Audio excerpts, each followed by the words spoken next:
Ẹ̀yin èèyàn lé èwo lẹ ṣe o, ẹ káàbọ̀ sí Mashola Gist TV o. Ẹ jọ̀ọ́, ẹ jẹ́ ká gbọ́ nǹkan tí woman yìí sọ. And there was a time when I talk for life, I talk and say, there's this guy called Fast the Bad Guy. Fast the Bad Guy. So when I say that guy music they ready for, like people know him. I'm telling you how this witch is in Hollywood operate. If they operate, they go, you see Fast the Bad Guy. My brother, even if you like to see me, you hate me. Even if you like to see me, you won't arrest me. Eh? Which I don't say they don't fit. Eh? They don't use you. See Fast the Bad Guy. They don't. Nigerians are the teacher on Asia. You see. Funke Akindele, a person will be say on the normal day, I don't even like her. She knows. Inside her mind. I know, like, Funke Akindele, I know you very well. Messi tell me about you. When she tell me about you, I won't meet you for show. She do her like this. She understand? Messi don't tell me, from A to Z. Me, Barafman, Walai, Kalaje. I know you very well. I'm telling you, so you understand? Funke Akindele is a norm, someone will say me, I don't like her. She, like, if she go set her spirit, she go say, come on, like her. She understand? Couple with the fact of what I'm saying. I just hope it's not what I hope it's not what I think. Because I bump off for social media lately. I see Funke Akindele and Fast the Bad Guy. You see, I'm picking when go fit born. Funke Akindele, you know, say if you born Fast the Bad Guy. You know, say that boy will be your grandson. But you don't go carry him one day time. The first one when you come out that one. Why you the first guy when you date Funke Akindele? The first one you marry, why you call a fake marriage? Why did you remove that guy? You don't remove him come out. Now you want to face another young guy. Funke Akindele, if you tell me, they're very bad. I am a show, she online, go down. It is not fair. My name is Ifoma Chima. You know, saying your great grandfather, your people who say no, I don't fear them. You know that one. That thing you're doing is very bad. Leave Fast the Bad Guy because you know that boy. Ẹ̀yin èèyàn lé èyí tún lágbára o, èyí tá gbọ́ ìtún lágbára o. Ṣé ẹ ṣáà gbọ́ nǹkan tí arábìnrin yìí sọ?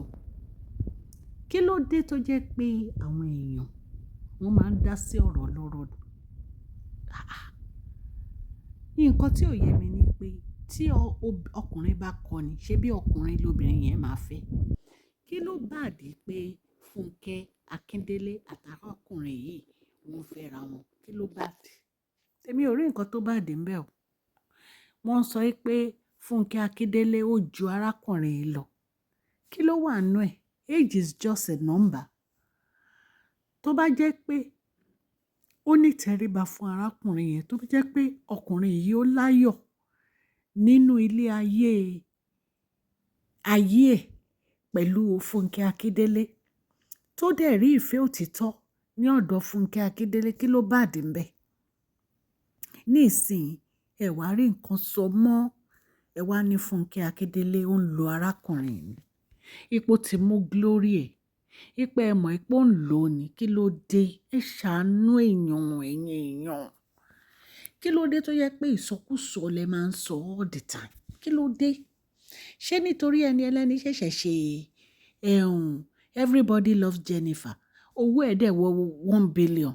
Ṣé nítorí ẹ̀ lẹ fi ní ó lo arákùnrin? Àbí nítorí kí ni gan pàtó? Àfi kí Ọlọ́run máa ṣàánú wa ní Nàìjíríà yìí o. Ibi tẹ́ bá ti rí ìfẹ́, ẹ ṣáà máa ń fẹ́ dàbẹ̀rù ṣáá ni. Ibi tẹ́ bá ti rí ìfẹ́, ibi tẹ́ bá ti ráyọ̀, ẹ ṣáà máa ń fẹ́ dàbẹ̀rù ṣáá ni. Èmi ò mọ nǹkan tí Funke Akindele ṣe tó wrong o. Mi ò rí nǹkan kan tárábìnrin ṣe tó wrong. Ẹ kàn ṣàdédé kórìíra ẹni ẹlẹ́ni láì ṣẹ̀yìn, láì robi sí yín, ẹ kàn kórìíra ẹ̀. Ẹ wá rí nǹkan sọ, ẹ wá ní ó lò ní. Ó ti lo glory ẹ̀ ló fi ń shine. Ẹ jẹ́ ká níbẹ̀rù Ọlọ́run. 2025 la fẹ́ wọ̀, gbogbo èèyàn ló ń gbàdúrà tó ń dorí wọn mú, tó ń gbàdúrà pé k'Ọlọ́run ṣàánú àwọn o, tó ń dúpẹ́ lọ́wọ́ Ọlọ́run. Ìpè wọn nínú ọdún tuntun 2025. Èèyàn kan lo glory èèyàn kan. Ẹ mọ̀ pé bóyá Ọlọ́run kan wọ́n pẹ̀lú àtọ̀run ni. Ẹ mọ̀ pé bóyá ọkọ ẹ̀ gangan nìyẹn. Ṣẹ́yìn mọ̀? Àbẹ́yìn lọ́lọ́run ẹ ti ríra o. Ẹ̀yin èèyàn ẹ níbẹ̀rù Ọlọ́run o. Ẹ níbẹ̀rù Ọlọ́run o. Kò sí nǹkan tó bad nínú tí Funke Akindele tó bá fẹ́ ẹni tó nífẹ̀ẹ́. Kò dẹ̀ sí nǹkan tó bad nínú kí ẹni tó nífẹ̀ẹ́ tó bá fẹ́ Funke Akindele. Ẹ jẹ́ ká fi wọ́n sílẹ̀, ẹ jẹ́ kó enjoy ara wọn. Ṣé ẹ fẹ́ kó ya Adélémọṣú ni? Àbẹ́ ẹ fẹ́ kó máa kọ̀kọ̀ kiri? Àbẹ́ ẹ fẹ́ kó máa kó ọkùnrin oríṣiríṣi kiri? Wọ́n ní òun àtàrákùnrin wọn náà ti fẹ́ra wọn. Nǹkan tẹ́mi gbọ́ lórí social media, they said they are married. Bóyá kò fẹ́ public marriage. Ẹ rántí pé ọkọ tó kọ́kọ́ fẹ́ lálàkọ́kọ́ public marriage ló ṣe tó jẹ́ pé kò pẹ́ kò jìnnà nígbéyàwó túká bóyá nítorí ẹ̀ ní ẹni ẹlẹ́ni fi forí ara ẹ̀ pamọ́ ẹ wá ń rojọ́ ẹ wá ń sọ̀rọ̀ ẹ wá ló lórí bọ̀bọ́ ni nítorí pé móvì ẹ̀ ó make owó lórí ẹ̀ bá a ṣe gbọ́ wọ́n ní móvì yẹn wọ́n ló make over 1 billion naira ṣé ìtorí ẹ̀ lẹ́fi ló lórí bọ̀bọ́ ẹ̀yin èèyàn wa ẹ jẹ́ ká máa ṣọ́rọ̀ ẹnu wa o ẹ jẹ́ ká máa ṣọ́rọ̀ ẹnu wa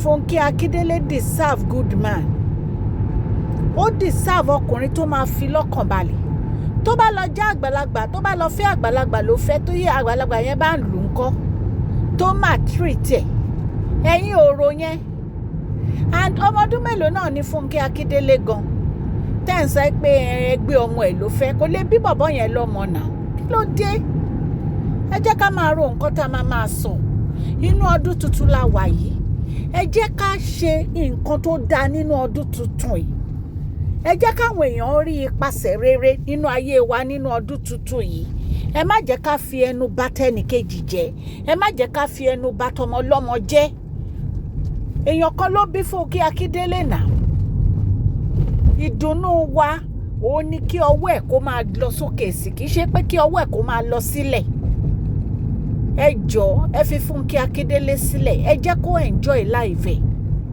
mi ò mọ Fúnkẹ́ Akíndélé rí o ṣùgbọ́n ọ̀rọ̀ tí arábìnrin yìí sọ ẹ máa mọ̀ pé ìtara ló fi sọ ó ń jowú ni ẹ̀dẹ̀mọ̀ pẹ́ tó bá ń jowú ó lè pa èèyàn tí ò bá fi àdá àbí ìbọn tí ò bá fi pààyàn ó lè fi ọ̀rọ̀ ẹnu pa ènìyàn nítorí pé wọ́n ní ẹnu abẹ ni ẹnu mú ju abẹ lọ so ẹ̀yin èèyàn lé nǹkan tá a gbọ́ nìyẹn tán ni pé arábìnrin yìí ó ń sọ wípé Fúnkẹ́ Akíndélé ó lórí bọ̀bọ́ ni wọ́n ló lórí ẹ̀ ni adẹ̀gbẹ́ pò wọn àti arákùnrin wọn ti fẹ́ra wọn lẹ́gálì kan tá a gbọ́ nìyẹn bóyá wọn kàn tí wá ṣe sẹ̀rímọ́nì ni bóyá lọ sí kóòtù ní àbí rẹ́gísítírì ẹ̀ lè mọ̀ so ẹ̀yin èèyàn lé ẹjọ́ nítorí ọlọ́ ẹ fi Fúnkẹ́ Akíndélé sílẹ̀ o ẹ fi sílẹ̀ enough is enough èmi ò láìkí kéèyàn kàn máa attack èèyàn láì ṣe nǹkan kan